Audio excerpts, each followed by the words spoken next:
Hello, class third. You all are welcome back again in your English class. Hope you all are doing good. In this class, we are going to study chapter number 6, the elves and the shoemaker. So in this chapter, we are going to study about the story of shoemaker and elves. Before starting the chapter, I hope that you all are revising your chapters properly. Now let's start the chapter. Be ready.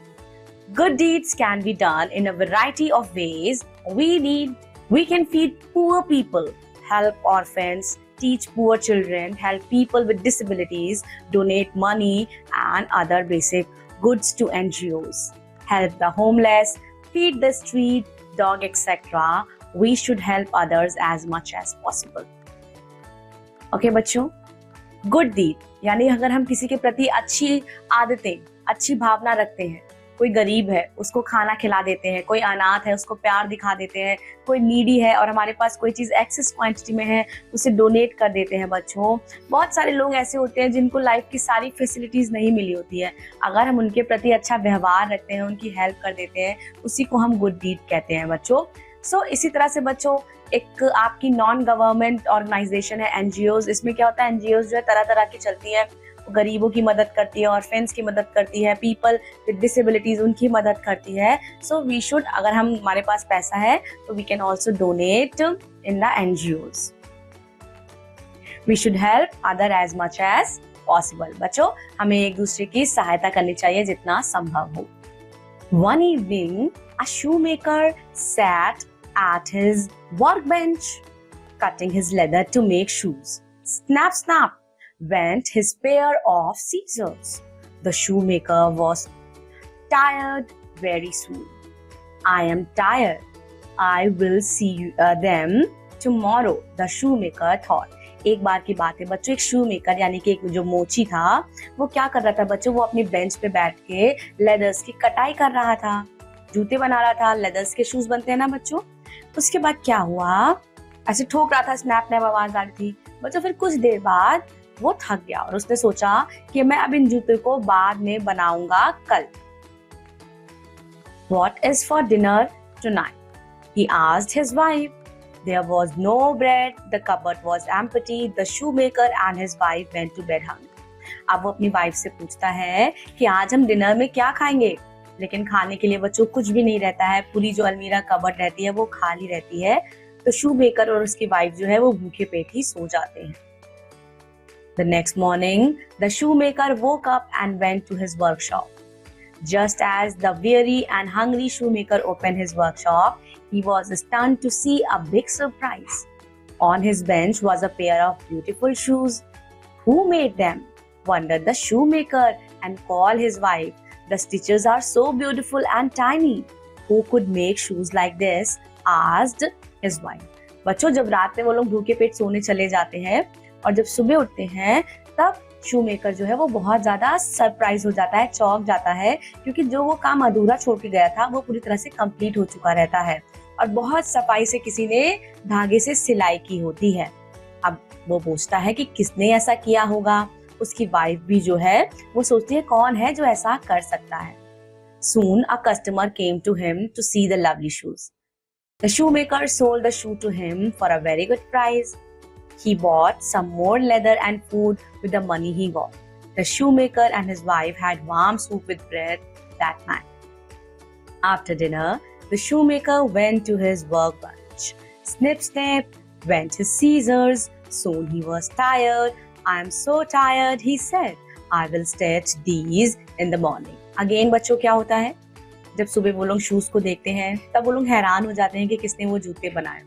तभी एक बच्चों आता है, customer आता है, उनसे वो जूते खरीदता है और वो उन्हें जूते अच्छे दाम पे बेचते हैं। इससे घर में पैसा आ जाता है और वो आदमी जो आपका शूमेकर होता है वो बच्चों लेकर आता है। और फिर बच्चों उस दिन क्या होता है, उनके हस्बैंड और वाइफ दोनों सूप पीते हैं एंड दे ईट ब्रेड उस रात में। और खाना खाने के बाद बच्चों उसकी वाइफ सो जाती है, लेकिन जो शूमेकर होता है वो जाता है अपने कमरे में जहाँ वो जूते बनाता है और वो फिर से स्टार्ट करता बनाना, स्नैप स्नैप ठोका पीटी स्टार्ट कर देता है। कुछ देर बाद वो फिर से थक जाता है और वो कहता है अब मैं थक गया हूँ, अब मैं कल बनाऊंगा। In the morning, he had a bigger surprise. On his bench were 4 pair of shoes. The stitches are so beautiful and tiny. Who could make shoes like these? asked his wife. फिर से बच्चों अगली सुबह इस बार 4 pairs of जूते तैयार होते हैं, यानी कि 4 जूतों का सेट तैयार होता है। और फिर से जो स्टिचेस होती है, जो सिलाई होती है, वो बहुत महीन, बहुत सफाई से की रहती है। अब फिर से वो चौंक जाता है और फिर से उसकी वाइफ पूछती है, अरे कौन है जो ऐसा कर रहा है? People queued outside the shoemaker's workshop to buy the beautiful shoes. Soon they were all sold at a good price. अब बच्चों लोगों का तांता लग गया, लाइन में लगने लगी, बाहर लाइन लगने लगी लंबी लंबी, क्योंकि उसके जूते इतने अच्छे से सिए होते थे, इतने अच्छे से उनपे सिलाई होती थी कि सबको वो जूते बहुत पसंद आते थे। और धीरे धीरे उसका पूरा स्टॉक खत्म हो गया और उसने अच्छे दाम पे सबको बेचा। Shoemaker went to the market. अब शूमेकर मार्केट जाता है और सारे लेदर्स ले आता है डिफरेंट कलर्स के, और उसके बाद वो फिर से लेदर काटता है और चला जाता है। अगली सुबह बच्चों उसे 6 जोड़ी जूते दिखाई देते हैं जो बहुत सुंदर से हुए रहते हैं। The shoemaker's wife said. Shoemaker wife कहती है, we have to find out who is doing for this us, let us hide in your workshop tonight. अब उसकी वाइफ बोलती है, हमें पता लगाना पड़ेगा कि आपकी मदद कौन कर रहा है। चलो हम वर्कशॉप के पास जाते हैं और वहां छुप जाते हैं और देखते हैं रात में आपकी मदद कौन कर रहा है। Just as the clock struck 12, they saw 2 tiny elves in torn clothes climb in through the window. They were the size of the shoemaker's little finger. They sat on the workbench and worked all night. They made 8 pairs of lovely shoes using brown, green and red leather. Then they left. अब बच्चों क्या होता है, अब रात में 12 बजती है, ठीक है। अब वो फटाक से दरवाजे के पीछे देखते रहते हैं और वो देखते हैं 2 छोटे एल्व्स। एल्व्स मतलब बच्चों टाइनी मैन, छोटे आदमी। वो आते हैं और उनके कपड़े फटे पुराने से हैं। वो क्लाइम करके आते हैं खिड़की के थ्रू और they were the size of the shoemaker little finger. और वो पता है कितनी साइज के थे? इतने छोटे से टाइनी मैन से आप पिक्चर में देख सकते हैं। वो वर्क बेंच पे बैठते थे और वो ढेर सारे जूते जो है वो बनाते थे। और उस दिन उन्होंने 8 पेयर ऑफ लवली शूज बनाया। उसके बाद वो वहां से चले गए। Shoemaker and his wife came out of their hiding place. अब वो लोग वहां से छिप के शूमेकर और उनकी वाइफ चले जाते हैं, क्योंकि उन्हें पता चल जाता है कि कौन उनके जूते बना रहा है। द वाइफ सेड, वाइफ कहती है, I have never seen elves in my life. मैंने आज तक कभी इतने छोटे एल्व्स को अपनी लाइफ में नहीं देखा।